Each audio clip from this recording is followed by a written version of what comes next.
আজকে অষ্টম শ্রেণীর কয়েকটি গ্যাসের পরিচিতির এই চ্যাপ্টারটার বেশ কিছু প্রশ্ন এবং তাদের উত্তর বা সমস্যা এবং তাদের সমাধান নিয়ে আলোচনা করছি। কারণ এর আগের দিন আমি অক্সিজেন গ্যাস প্রস্তুতি এবং সেই গ্যাস প্রস্তুতির বিভিন্ন ভৌত গ্যাসগুলির ভৌত এবং রাসায়নিক ধর্ম সম্বন্ধে আলোচনা করেছিলাম এবং রাসায়নিক সমীকরণগুলোও সব বলেছিলাম এবং একথাটাও বলেছিলাম যে আজকে এর পরের ক্লাসে আমি এসে তোমাদের এই প্রশ্নগুলো দুটো একটা প্রশ্ন জিজ্ঞাসা করব। তোমরা নিশ্চয়ই ঠাকুর মা স্বামীজির কৃপায় সকলেই ভালো আছো এবং এই অনলাইন ক্লাসগুলি নিশ্চয়ই তোমরা অনুসরণ করছো। সেই জন্যই একটুখানি যাচাই করে নিতে চাই যে তোমরা কেমন করছো।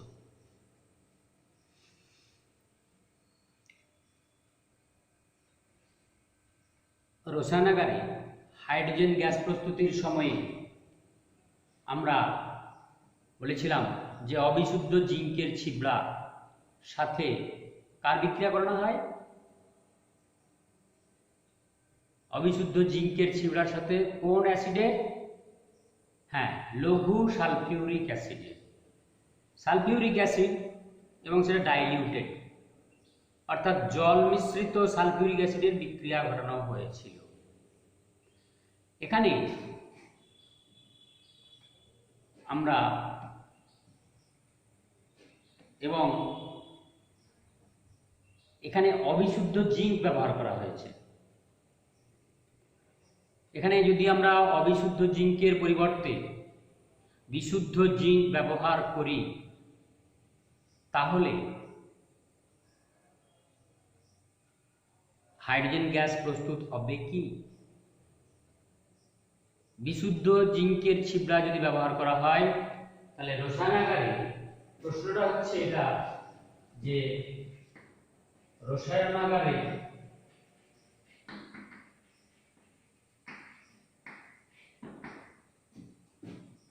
হাইড্রোজেন গ্যাস প্রস্তুতির সময়ে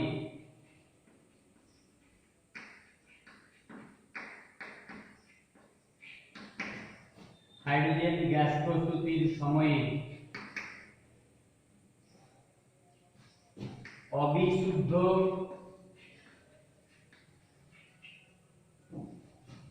জিঙ্কের পরিবর্তে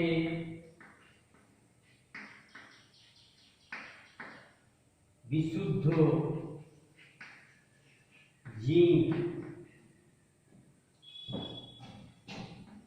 ব্যবহার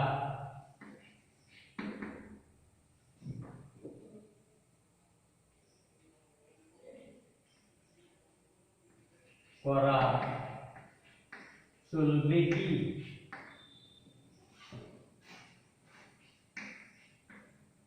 যুক্তি দাও।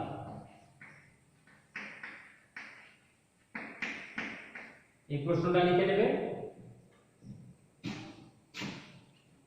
এর উত্তরটা বলেছিলাম কি বলেছিলাম যে রসায়নাগারে হাইড্রোজেন গ্যাস প্রস্তুতির সময়ে অবিশুদ্ধ জিঙ্কের ছিবড়ার পরিবর্তে যদি আমরা বিশুদ্ধ জিঙ্ক ব্যবহার করি তাহলেও কিন্তু সেখানে কি হবে? প্রাথমিক পর্যায়ে হাইড্রোজেন গ্যাস প্রস্তুতি শুরু হবে। জিঙ্কের সঙ্গে এই বিশুদ্ধ জিঙ্কের ছিবড়ার সঙ্গে লঘু সালফিউরিক অ্যাসিডের বিক্রিয়ায় Zn plus H2SO4 সমান ZnSO4 plus H2। Hydrogen gas উৎপন্ন হবে ঠিকই, প্রাথমিক পর্যায়ে হাইড্রোজেন গ্যাস উৎপন্ন হতে শুরু করবে, কিন্তু পরবর্তী পর্যায়ে এই উৎপন্ন হাইড্রোজেন গ্যাস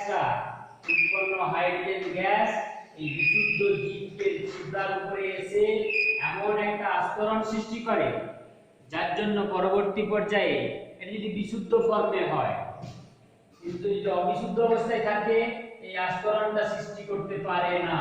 বিশুদ্ধ জিঙ্কের ছিপড়ার উপরে এমন একটা আস্তরণের সৃষ্টি করবে যার জন্য ওই বিশুদ্ধ জিঙ্কটা পরবর্তী পর্যায়ে আর সালফিউরিক অ্যাসিডের সংস্পর্শে আসতে পারবে না।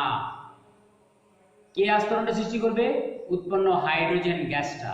উৎপন্ন হাইড্রোজেন গ্যাস ওই বিশুদ্ধ জিঙ্কের ছিপড়ার উপরে এমন একটা আস্তরণ সৃষ্টি করবে যার জন্য এই বিশুদ্ধ জিঙ্কটা আর সালফিউরিক অ্যাসিডের সংস্পর্শে আসতে পারবে না, এবং তখন কিন্তু হাইড্রোজেন গ্যাস উৎপাদন সম্পূর্ণরূপে বন্ধ হয়ে যাবে। তখন হাইড্রোজেন গ্যাস উৎপাদন বন্ধ হয়ে যাবে। এই কারণের জন্য প্রাথমিক পর্যায়ে হাইড্রোজেন গ্যাস উৎপন্ন হলেও পরবর্তী পর্যায়ে গ্যাস উৎপাদন বন্ধ হয়ে যায় বলে রসায়নাগারে আমরা অবিশুদ্ধ জিঙ্কের ছিবড়ার পরিবর্তে বিশুদ্ধ জিঙ্ক ব্যবহার করতে পারি না। কিন্তু অবিশুদ্ধ জিঙ্কের ছিবড়া ব্যবহার করলে তখন কিন্তু এই উৎপন্ন হাইড্রোজেন গ্যাসটা জিঙ্কের উপরে ওই আস্তরণটার সৃষ্টি করতে পারে না। তাই আমরা রসায়নাগারে হাইড্রোজেন গ্যাস প্রস্তুতির সময়ে কখনোই বিশুদ্ধ জিঙ্কের ছিবড়া ব্যবহার করব না, তার পরিবর্তে আমরা অবিশুদ্ধ জিঙ্কের ছিবড়াই ব্যবহার করব। কি বললাম, বোঝা গেছে? আচ্ছা, এরপরের প্রশ্ন, আমরা এখানে এই হাইড্রোজেন গ্যাস প্রস্তুতির সময়ে রসায়নাগারে লঘু সালফিউরিক অ্যাসিড ব্যবহার করছি। লঘু সালফিউরিক অ্যাসিডের পরিবর্তে যদি আমরা গাঢ় সালফিউরিক অ্যাসিড ব্যবহার করি তাহলে সেক্ষেত্রেও কি হাইড্রোজেন গ্যাস উৎপন্ন হবে? দ্বিতীয় প্রশ্ন, এটা লেখো, রসায়নাগারে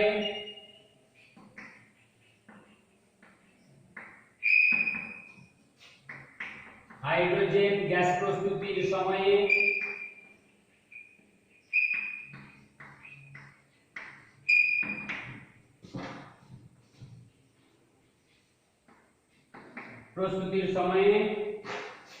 লঘু সালফিউরিক অ্যাসিডের লঘু H2SO4 এর পরিবর্তে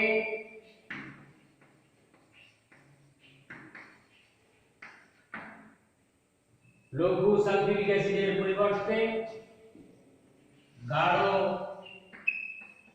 H2SO4 ব্যবহার করা যায় কি?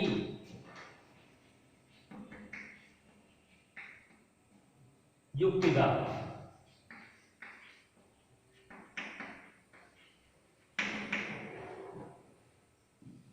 কি বলবে? তাহলে রসায়নাগারে হাইড্রোজেন গ্যাস প্রস্তুতির সময়ে লঘু সালফিউরিক অ্যাসিড আমরা ব্যবহার করি, তো সেই লঘু সালফিউরিক অ্যাসিডের পরিবর্তে আমরা গাঢ় সালফিউরিক অ্যাসিড ব্যবহার করতে পারবো কি? কি বলবে? এর উত্তরটাও কিন্তু বলেছিলাম, আবারও বলছি, ভালো করে শুনে নাও এবং খাতায় দরকার হয় লিখে নেবে যে রসায়নাগারে হাইড্রোজেন গ্যাস প্রস্তুতির সময়ে আমরা লঘু সালফিউরিক অ্যাসিডের পরিবর্তে গাঢ় সালফিউরিক অ্যাসিড ব্যবহার করতে পারি না। কারণ গাঢ় সালফিউরিক অ্যাসিড বিশুদ্ধ জিঙ্কের অবিশুদ্ধ জিঙ্কের ছিবড়ার সাথে বিক্রিয়া করে জিঙ্ক সালফেট, সালফার ডাইঅক্সাইড এবং জল উৎপন্ন করে দেয়। হাইড্রোজেনটা জারিত হয়ে জল উৎপন্ন করে দেয়। সেই কারণের জন্য রসায়নাগারে হাইড্রোজেন গ্যাস প্রস্তুতির সময়ে গাঢ় সালফিউরিক অ্যাসিড দিয়ে ব্যবহার করা যায় না। সমীকরণটা কি? Zn প্লাস 2H2SO4 সমান ZnSO4 plus SO2 zinc sulphate, sulphur dioxide gas এবং জলীয় বাষ্প উৎপন্ন হয়। সেখানে কিন্তু হাইড্রোজেন গ্যাস উৎপন্ন হয় না। তাই রসায়নাগারে হাইড্রোজেন গ্যাস প্রস্তুতির সময়ে লঘু সালফিউরিক অ্যাসিডের পরিবর্তে গাঢ় সালফিউরিক অ্যাসিড আমরা ব্যবহার করতে পারি না। লঘু সালফিউরিক অ্যাসিডের পরিবর্তে গাঢ় বা কনসেন্ট্রেটেড সালফিউরিক অ্যাসিড ব্যবহার করা যায় না। ব্যবহার করলে তাহলে সেখানে কি হবে? আমরা সেখানে হাইড্রোজেন গ্যাস কিন্তু পাবো না। সেখানে যে গ্যাসটা পাবো সেটা হলো সালফার ডাইঅক্সাইড গ্যাস। পোড়া বারুদের মতো গন্ধযুক্ত সালফার ডাইঅক্সাইড গ্যাস উৎপন্ন হবে এবং জলীয় বাষ্প উৎপন্ন হবে। আর জিঙ্ক সালফেট তো দ্রবণেই থেকে যাবে, অধক্ষিপ্ত হবে, আর সেখানে কিন্তু হাইড্রোজেন গ্যাস উৎপাদন হবে না। এরপরের প্রশ্নে আমরা আসছি।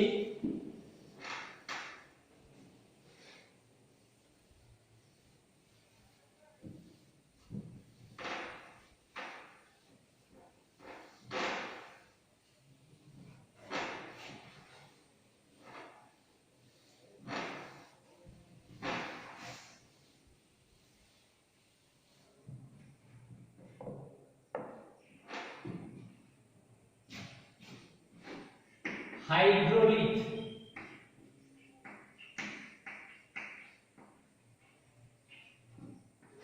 কাকে বলে?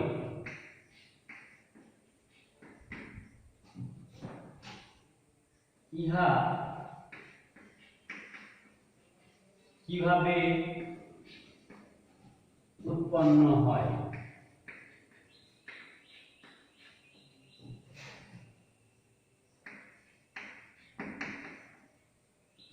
হাইড্রোলিক কাকে বলে?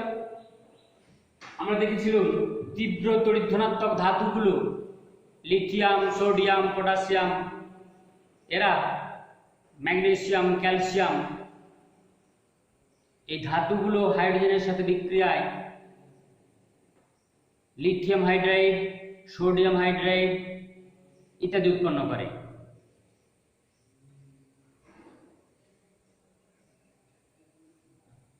ঠিক একই রকম ভাবে ক্যালসিয়াম ও হাইড্রোজেনের সাথে বিক্রিয়ায়, ক্যালসিয়াম সেটা একটা তীব্র তড়িৎ ধনাত্মক ধাতু,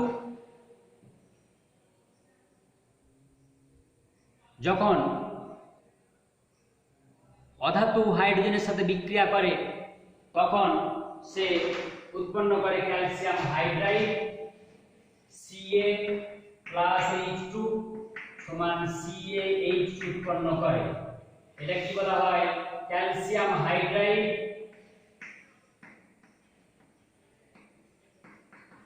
ক্যালসিয়াম হাইড্রাইড বা হাইড্রোলিক।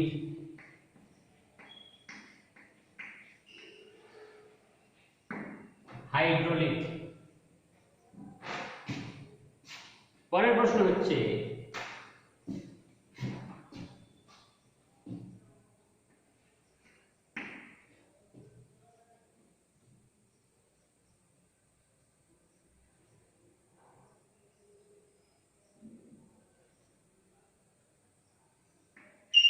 তীব্র তড়িৎ ধনাত্মক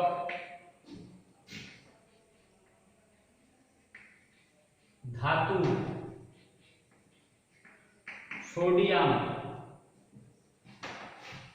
ঠান্ডা জলের সাথে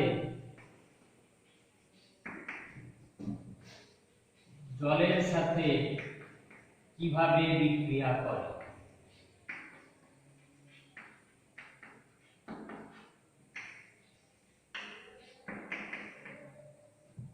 তীব্র তড়িৎ ধনাত্মক ধাতু সোডিয়াম ঠান্ডা জলের সাথে কিভাবে বিক্রিয়া করে? সোডিয়াম একটা তীব্র তড়িৎ ধনাত্মক ধাতু, এর পরমাণু ক্রমাঙ্ক কত? 11, ইলেকট্রন বিন্যাস 2+8+1, বাইরের কক্ষে কেবলমাত্র একটি ইলেকট্রন। রাসায়নিক বিক্রিয়ায় অংশগ্রহণের সময় সে তার সর্বস্থ কক্ষের ইলেকট্রনটি ছেড়ে দিয়ে বা ত্যাগ করে ইউনিপজিটিভ বা মনোপজিটিভ আয়নে পরিণত হয়, Na+ আয়নে পরিণত হয়। এই Na+ যখন হাইড্রোজেনের সঙ্গে বিক্রিয়া করে জলের সাথে বিক্রিয়া করে তখন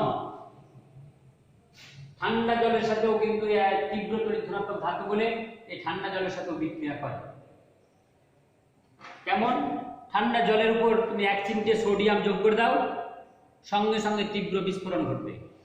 সোডিয়ামটা ঠান্ডা জলের সংস্পর্শে আসার সাথে সাথে তীব্র বিস্ফোরণ সহ আলো তাপ উৎপন্ন করবে এবং সাথে সাথে জলের সংস্পর্শে আসার সাথে সাথে সোডিয়াম হাইড্রোক্সাইড এবং হাইড্রোজেন গ্যাস উৎপন্ন করবে। 2Na 2H2O উৎপন্ন হয় 2NaOH।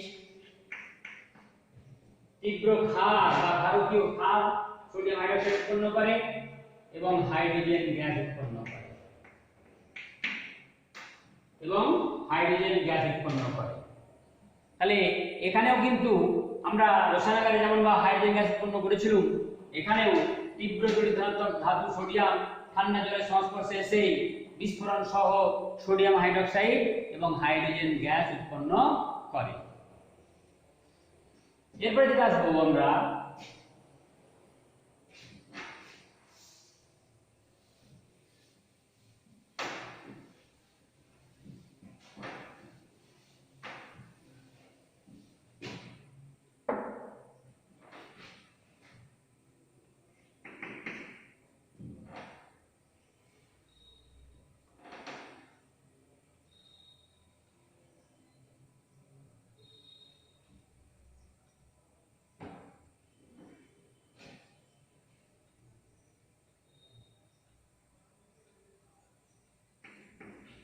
নাইট্রোজেনের সাথে N2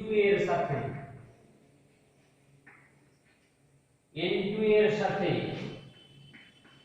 H2 কিভাবে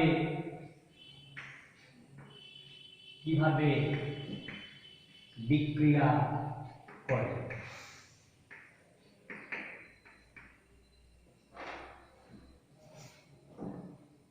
নাইট্রোজেন একটা অধাতব মৌল এবং স্বাভাবিক অবস্থায় গ্যাসীয়। নাইট্রোজেন একটা অধাতব মৌল এবং স্বাভাবিক অবস্থায় গ্যাসীয়। নাইট্রোজেনের সাথে হাইড্রোজেন কিভাবে বিক্রিয়া করে?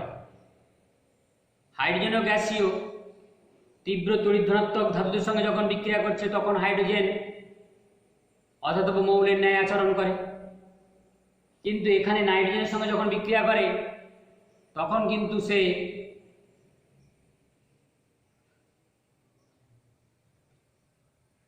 অধাতব মৌলের ন্যায় আচরণ করে, কিন্তু নাইট্রোজেন কিন্তু অধিক তড়িৎ ঋণাত্মক মৌল, সেই জন্য খুব সহজে কিন্তু নাইট্রোজেনের সঙ্গে হাইড্রোজেন বিক্রিয়া করতে চায় না। আবার আমরা জানি যে নাইট্রোজেনের সঙ্গে হাইড্রোজেন বিক্রিয়া করে এক আয়তন নাইট্রোজেন 3 আয়তন হাইড্রোজেনের সঙ্গে বিক্রিয়া করে 2 আয়তন অ্যামোনিয়া গ্যাস উৎপন্ন করে। তাহলে নাইট্রোজেনও গ্যাসীয়, আবার হাইড্রোজেনও গ্যাসীয়, অ্যামোনিয়াও কিন্তু গ্যাসীয় পদার্থ। নাইট্রোজেন সে একটা বর্ণহীন গন্ধহীন গ্যাস, হাইড্রোজেনও তাই, আর অ্যামোনিয়া কিন্তু তীব্র ঝাঁঝালো গন্ধযুক্ত অ্যামোনিয়া গ্যাস। এটা কিন্তু খুব সহজ শর্তেই মনে হচ্ছে বিক্রিয়াটা ঘটে, মানে সহজেই বিক্রিয়াটা ঘটে, এটা এমনটা নয়। দেখে মনে হচ্ছে যেন খুব সহজেই ঘটে যায়, যে এক আয়তন নাইট্রোজেনের সঙ্গে 3 আয়তন হাইড্রোজেন মিশিয়ে দিলেই আমরা কিন্তু 2 আয়তন অ্যামোনিয়া পেয়ে যাব। এটা কিন্তু সহজ শর্তে ঘটে না। এটা হলো একটা কি না একাধিক শর্ত সাপেক্ষ রাসায়নিক বিক্রিয়ার উদাহরণ। তাহলে সমীকরণটা হচ্ছে কি N2 প্লাস 3H2, নাইট্রোজেনটাও গ্যাসীয়, হাইড্রোজেনটাও গ্যাসীয়, বিক্রিয়া করে উৎপন্ন করে 2NH3। এটা একটা ব্যালেন্সড ইকুয়েশন, ভিতরে নিশ্চয়ই সমাধান করা হয়েছে ইকুয়েশনটা। তো এখানে যেগুলো লাগে প্রায় 550 ডিগ্রি সেন্টিগ্রেড টেম্পারেচার, যেটাকে বলা হয় অপটিমাম টেম্পারেচার বা সর্বোত্তম তাপমাত্রা। 550 ডিগ্রি সেন্টিগ্রেড তাপমাত্রায় 150 থেকে 200 বায়ুমণ্ডলীয় চাপে, চাপটা হচ্ছে 150 থেকে 200 atmospheric pressure,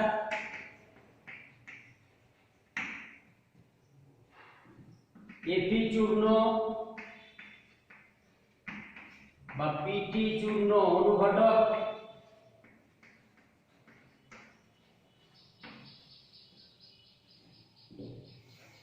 R Al2O3 aluminium oxide as a promoter বা উদ্দীপক হিসাবে ব্যবহৃত হয়।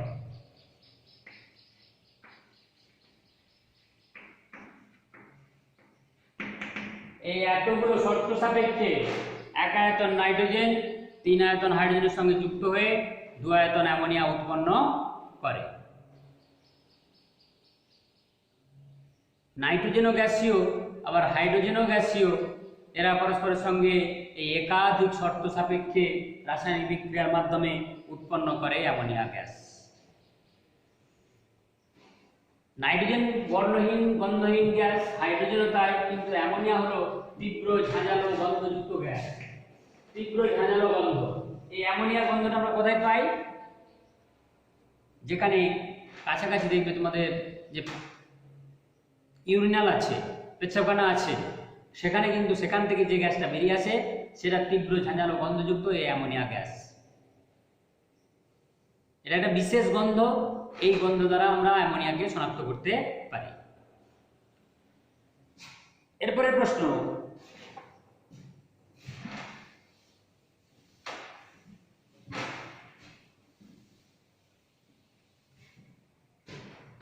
অন্তর্ধৃতি কাকে বলে? অন্তর্ধৃতি কাকে বলে?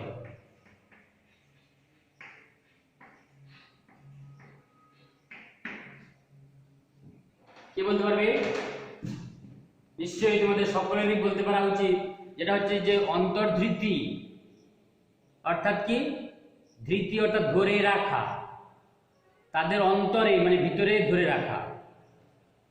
আমি বলেছিলাম যে লোহা, প্যালাডিয়াম, প্ল্যাটিনাম প্রভৃতি ধাতুগুলো উত্তপ্ত অবস্থা থেকে শীতল অবস্থায় যাওয়ার সময় তারা কি করে? উত্তপ্ত অবস্থা থেকে সামান্য গরম করার পর শীতল অবস্থায় যাওয়ার সময় যদি হাইড্রোজেন গ্যাসের সংস্পর্শে ওই ধাতুগুলোকে আনা হয়, তাহলে তারা তাদের উপরিস্তরে হাইড্রোজেন গ্যাস অধিশোষণ ঘটায় বা শোষণ করে ধরে রাখে, সেটাকে বলা হচ্ছে অন্তর্ধৃতি। আবার ওই ধাতুগুলোকে যদি আমরা উত্তপ্ত করি তাহলে কিন্তু ওই অধিশোষিত হাইড্রোজেন আবার বেরিয়ে আসে।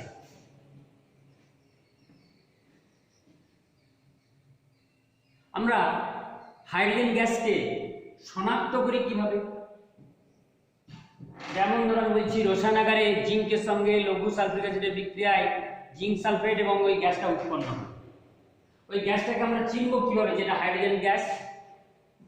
হাইড্রোজেন গ্যাসের ভৌত ধর্মের ক্ষেত্রে আমরা দেখেছিলাম কি, যে হাইড্রোজেন গ্যাস কিন্তু নিজে জ্বলে, অপরকে জ্বলতে সাহায্য করে না। ওই গ্যাস জারটাকে বাইরে বের করে নিয়ে এসে যদি আমরা ওর মধ্যে মানে গ্যাস জারে গ্যাস সংগৃহীত হয়ে যাবার পর কিভাবে সংগৃহীত হয়? রসায়নাগারে হাইড্রোজেন গ্যাস প্রস্তুতির সময়ে হাইড্রোজেন গ্যাসটা কিভাবে সংগৃহীত হয় না, জলের গ্যাস জারটা কি ভর্তি ছিল? জল ভর্তি। জলের নিম্ন প্রসারণ দ্বারা সংগৃহীত হয় হাইড্রোজেন গ্যাস। জলের নিম্ন প্রসারণ দ্বারা হাইড্রোজেন গ্যাস সংগৃহীত হয়। তো ওই গ্যাস জারটাকে বাইরে বের করে নিয়ে এসে ওর মধ্যে আমরা একটা যদি জ্বলন্ত পাটকাঠি প্রবেশ করাই, দেখেছিলাম কি যে পাটকাঠিটা কিন্তু নিভে যায়, গ্যাস জারের গ্যাসটা নীল শিখায় জ্বলতে থাকে। এর দ্বারা প্রমাণিত হয় যে গ্যাস জারের গ্যাসটা হচ্ছে হাইড্রোজেন গ্যাস, যে গ্যাসটা নিজে জ্বলে কিন্তু অপরকে জ্বলতে সাহায্য করে না। ঠিক আছে? এরপরে আমরা যেটা আসবো অক্সিজেনের রাসায়নিক ধর্ম সম্বন্ধে বা অক্সিজেন গ্যাস প্রস্তুতি সংক্রান্ত প্রশ্ন বা সমস্যা।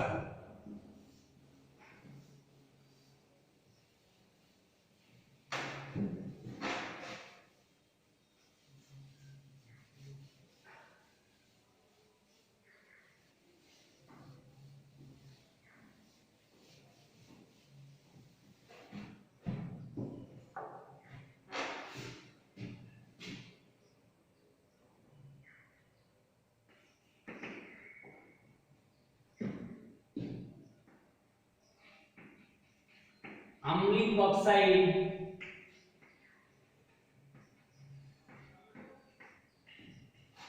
কাকে বলে?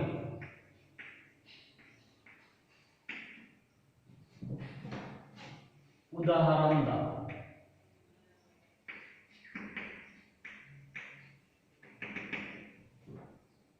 আম্লিক অক্সাইড কাকে বলবো? না অক্সিজেন অপেক্ষা অধিক তড়িৎ ধনাত্মক কিন্তু অপেক্ষাকৃত কম তড়িৎ ঋণাত্মক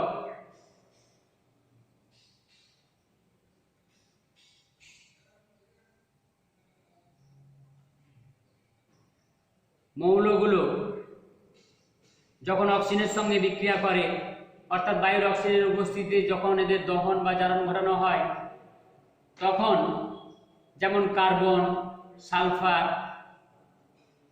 প্রভৃতি অধাতুগুলো অক্সিজেনের সাথে বিক্রিয়ায় যে সমস্ত অক্সাইড গঠন করে তারা হলো অধাতব অক্সাইড বা আম্লিক অক্সাইড।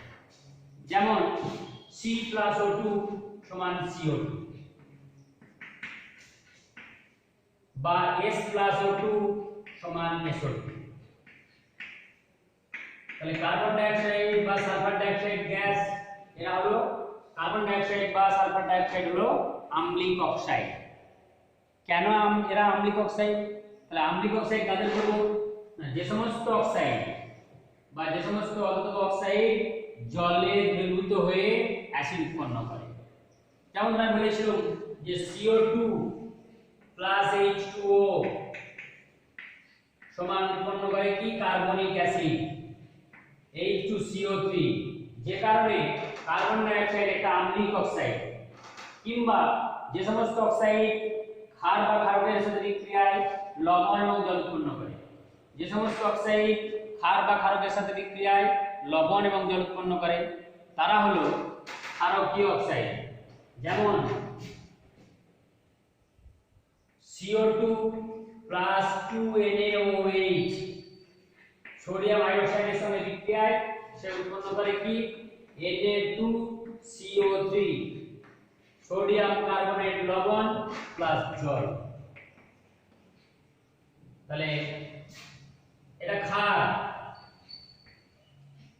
এর সঙ্গে বিক্রিয়া করে উৎপন্ন করে লবণ প্লাস জল। সেই কারণের জন্য কার্বন ডাইঅক্সাইড হলো কি? আম্লিক অক্সাইড। এরপরে ক্ষারকীয় অক্সাইড তোমরা জানো যে ক্ষারক অক্সাইড কাদের বলা হয়? যে সমস্ত অক্সাইড, ক্ষারকীয় অক্সাইড হলো যে সমস্ত অক্সাইড জলের সাথে বিক্রিয়া করে তীব্র ক্ষার উৎপন্ন করে তাদেরকে বলা হয় ক্ষারকীয় অক্সাইড বা ক্ষারীয় অক্সাইড। বা এই যে সমস্ত অক্সাইড অ্যাসিডের সাথে বিক্রিয়ায় লবণ এবং জল উৎপন্ন করে তাদেরকে বলা হচ্ছে কি? ক্ষারকীয় অক্সাইড বা ক্ষারীয় অক্সাইড। যে সমস্ত অক্সাইড ক্ষারের সাথে বিক্রিয়ায় লবণ এবং জল উৎপন্ন করে তাদেরকে বলা হচ্ছে ক্ষারকীয় অক্সাইড বা ক্ষারীয় অক্সাইড। যেমন সোডিয়াম অক্সাইড Na2O, এটা কিভাবে উৎপন্ন হয়? 2Na প্লাস O2 সমান 4Na প্লাস 2O2 সমান 2Na2O। 4Na প্লাস O2 সমান হচ্ছে 2Na2O। সোডিয়াম অক্সাইড উৎপন্ন করে। এটা একটা ধাতব অক্সাইড বা ক্ষারকীয় অক্সাইড বা ক্ষারীয় অক্সাইড। কেন ধাতব বা ক্ষারীয় অক্সাইড? এটা ক্ষারীয় অক্সাইড কেন? এটা জলে দ্রবীভূত হয়ে তীব্র ক্ষার উৎপন্ন করে কিংবা অ্যাসিডের সাথে বিক্রিয়ায় লবণ এবং জল উৎপন্ন করে। অ্যাসিডের সাথে বিক্রিয়ায় লবণ এবং জল উৎপন্ন করে। যেমন Na2O প্লাস H2O সমান 2NaOH তীব্র ক্ষার সোডিয়াম হাইড্রোক্সাইড উৎপন্ন করে।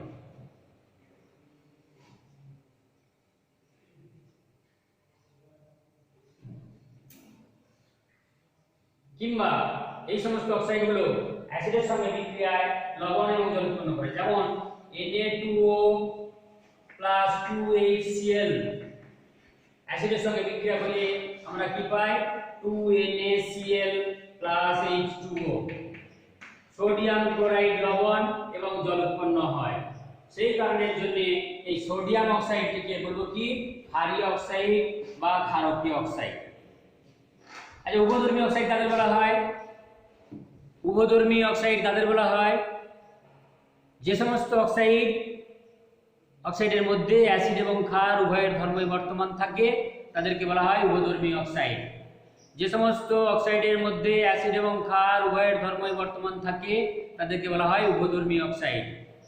যেমন জিঙ্ক অক্সাইড এবং অ্যালুমিনিয়াম অক্সাইড। এই জিঙ্ক অক্সাইড এবং অ্যালুমিনিয়াম অক্সাইড উভয়েই অ্যাসিড এবং ক্ষার উভয়ের সাথে বিক্রিয়ায় লবণ এবং জল উৎপন্ন করে। যেমন আমি এটা দেখিয়েছিলাম, ZnO, সমীকরণটা লিখছি দেখো,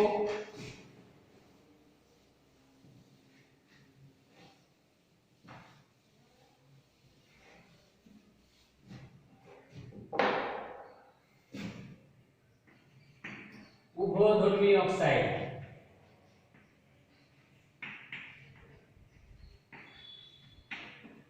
যারা অ্যাসিড এবং ক্ষার উভয়ের সাথে বিক্রিয়ায় লবণ এবং জল উৎপন্ন করে, যেমন zinc oxide ZnO plus 2HCl সমান ZnCl2 প্লাস H2O, কিংবা ZnO plus 2NaOH sodium hydroxide তীব্র ক্ষারের সঙ্গে বিক্রিয়ায় উৎপন্ন করে Na2ZnO2 সোডিয়াম জিঙ্কের লবণ প্লাস H2O এবং জল উৎপন্ন করে। তাহলে এরা উৎপন্ন থেকে লবণ প্লাস জল। তাহলে জিঙ্ক অক্সাইড এমন একটা অক্সাইড যে অ্যাসিড এবং ক্ষার উভয়ের সাথে বিক্রিয়ায় লবণ এবং জল উৎপন্ন করে।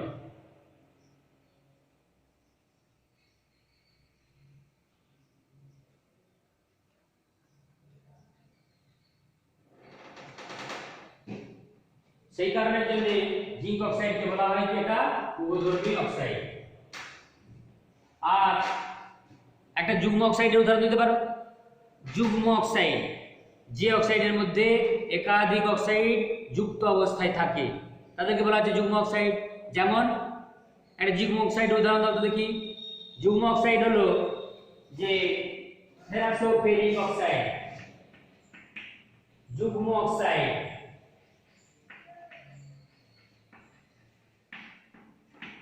সেটা হলো কি ফেরাসোফেরিক অক্সাইড Fe3O4, ফেরাসোফেরিক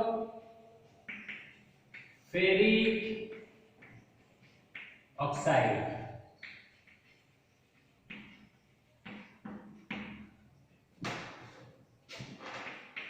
এটার মধ্যে যুক্ত আছে FeO, ফেরাস অক্সাইড এবং ferric oxide. Ferrous plus ferric oxide যুক্ত অবস্থায় থেকে উৎপন্ন করেছে ফেরাসোফেরিক অক্সাইড।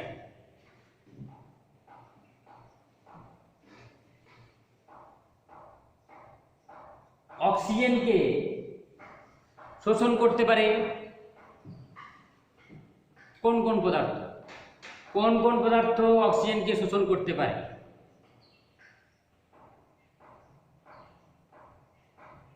আমি তিনটে পদার্থের নাম বলেছিলাম।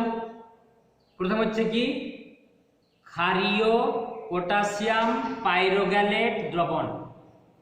পাইরোগ্যালেট একটা জৈব যৌগ, সেটা একটা কার্বন হাইড্রোজেন সমন্বিত একটা রিং কম্পাউন্ড বা বৃত্তাকার যৌগ। এই ক্ষারীয় বা পটাশিয়াম পাইরোগ্যালেট দ্রবণ অক্সিজেনকে শোষণ করে নেয়, নিয়ে বাদামি বর্ণ ধারণ করে। একটা জটিল লবণ উৎপন্ন করে বাদামি বর্ণ ধারণ করে। তাহলে ক্ষারীয় পটাশিয়াম পাইরোগ্যালেট দ্রবণ দ্বারা অক্সিজেন শোষিত হয়ে পটাশিয়াম পাইরোগ্যালেট দ্রবণ অক্সিজেন শোষণ করে বাদামি বর্ণ ধারণ করে এবং সেখানে একটা জটিল জৈব লবণ উৎপন্ন হয়। সেই জন্যই প্রমিনেন্ট কালার বা উপযুক্ত বর্ণ দেখা যায়।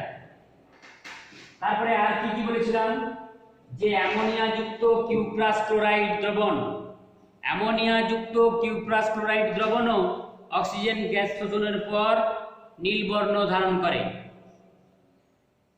অ্যামোনিয়া যুক্ত কিউপ্রাস ক্লোরাইড দ্রবণ অক্সিজেন গ্যাস শোষণ করে নীল বর্ণ ধারণ করে। আর অ্যাসিড যুক্ত, যেমন ধরো সালফিউরিক অ্যাসিড যুক্ত ক্রোমাস ক্লোরাইড দ্রবণ অক্সিজেন গ্যাস শোষণ করে সবুজাভ হলুদ বর্ণ ধারণ করে বা সবুজ বর্ণ ধারণ করে। তাহলে এক্ষেত্রে আমরা দেখতে পাচ্ছি যে ক্ষারীয় পটাশিয়াম পাইরোগ্যালেট দ্রবণ, অ্যামোনিয়াযুক্ত কিউপ্রাস ক্লোরাইড দ্রবণ এবং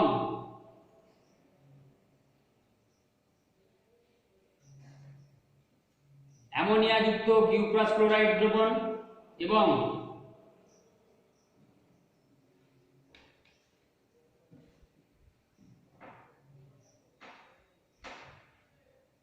অ্যাসিডযুক্ত ক্রোমাস ক্লোরাইড দ্রবণ অক্সিজেন গ্যাস শোষণ করে বিভিন্ন বর্ণ ধারণ করে।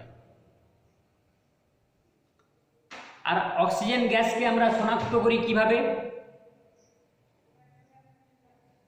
রসায়নাগারে অক্সিজেন গ্যাস উৎপন্ন হওয়ার পর সেখানে আমরা কিভাবে উৎপন্ন করি না, পটাশিয়াম ক্লোরাইডের সাথে ম্যাঙ্গানিজ ডাইঅক্সাইডের বিক্রিয়ায় পটাশিয়াম ক্লোরাইড, অক্সিজেন এবং ম্যাঙ্গানিজ ডাইঅক্সাইড উৎপন্ন হয়।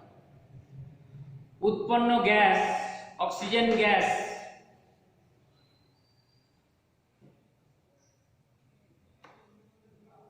গ্যাস জারে সংগ্রহ করার পর সেখানেও কিন্তু কি করা হয়, জলের নিম্ন প্রসারণ দ্বারা সংগৃহীত করা হয় গ্যাসটাকে বা সংগ্রহ করা হয়। ওই গ্যাসের মধ্যে যদি আমরা একটা নিভু নিভু ধূপকাঠি বা পাটকাঠি প্রবেশ করাই, দেখব পাটকাঠিটা বা ধূপকাঠিটা আরো উজ্জ্বল শিখায় জ্বলে ওঠে, যা প্রমাণ করে কি না ওই গ্যাস জারের গ্যাসটা নিজে জ্বলে না, কিন্তু অপরকে জ্বলতে সাহায্য করে। অক্সিজেন গ্যাস তাই, অর্থাৎ অক্সিজেনের ধর্মই হলো অক্সিজেন গ্যাস নিজে জ্বলে না, কিন্তু অপরকে জ্বলতে সাহায্য করে। অক্সিজেন গ্যাস নিজে জ্বলে না, কিন্তু অপরকে জ্বলতে সাহায্য করে। এরপরে এখানে আরেকটা বিষয় বলেছিলাম যে এখানে MnO2 অংশগ্রহণ করে কি হিসাবে, অ্যাজ এ ক্যাটালিস্ট। রসায়নাগারে অক্সিজেন প্রস্তুতির সময়ে MnO2 অনুঘটক হিসাবে রাসায়নিক বিক্রিয়ায় উপস্থিত থাকে বা অংশগ্রহণ করে। MnO2 ম্যাঙ্গানিজ ডাইঅক্সাইড, MnO2 এখানে একটা অনুঘটক। অনুঘটক কাকে বলে না, যে সমস্ত রাসায়নিক পদার্থ রাসায়নিক বিক্রিয়ায় উপস্থিত থেকে রাসায়নিক বিক্রিয়ার বেগ ত্বরান্বিত বা মন্দীভূত করে এবং বিক্রিয়া শেষে নিজে ভর ও ধর্মে অপরিবর্তিত থাকে। বিক্রিয়া শেষে নিজে ভর ও ধর্মে অপরিবর্তিত থাকে, তাকে বলা হচ্ছে কি অনুঘটক। এখানে MnO2 উপস্থিত না থাকলে এমনটাও দেখেছিলাম যে শুধুমাত্র পটাশিয়াম ক্লোরেট 2KClO3 পটাশিয়াম ক্লোরেটের তাপীয় বিয়োজন প্রায় 630 ডিগ্রি সেন্টিগ্রেড তাপমাত্রায় তাপ প্রয়োগ করলে পটাশিয়াম ক্লোরাইড বিয়োজিত হয়ে পটাশিয়াম ক্লোরাইড অক্সিজেন গ্যাস উৎপন্ন করে। সেটা কি না 630 ডিগ্রি সেন্টিগ্রেড তাপমাত্রায়। কিন্তু আমরা যখন ম্যাঙ্গানিজ ডাইঅক্সাইড ব্যবহার করি তখন সেটা 230 থেকে 250 ডিগ্রি সেন্টিগ্রেড তাপমাত্রাতে আমাদের অক্সিজেন গ্যাস প্রস্তুত হয়ে যায়।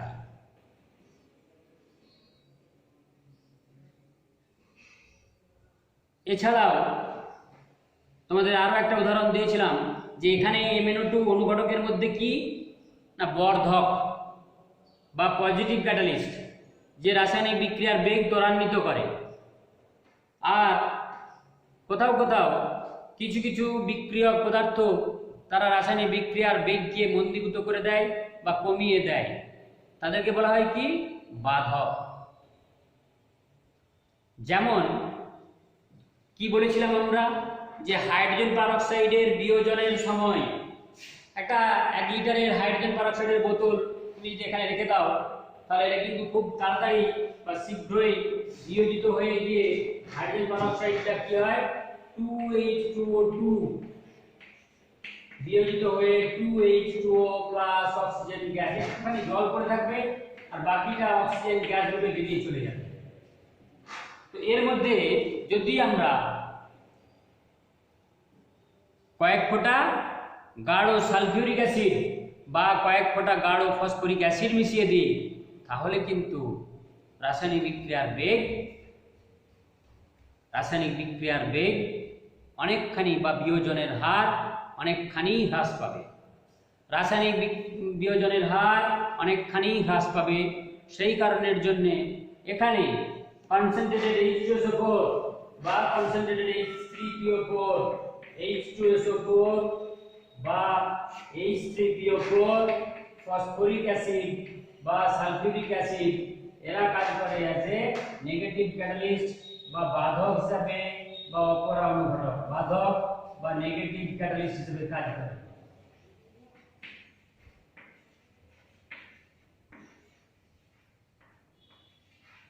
নেগেটিভ ক্যাটালিস্ট হিসেবে কাজ করে।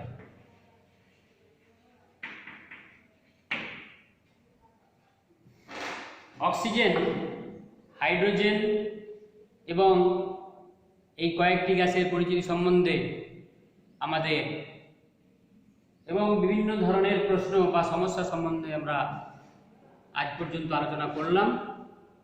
এর পরের ক্লাসে আমরা কিন্তু যেটা করব সেটা হচ্ছে যে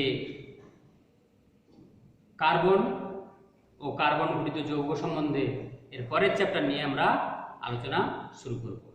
আজকে এই পর্যন্ত।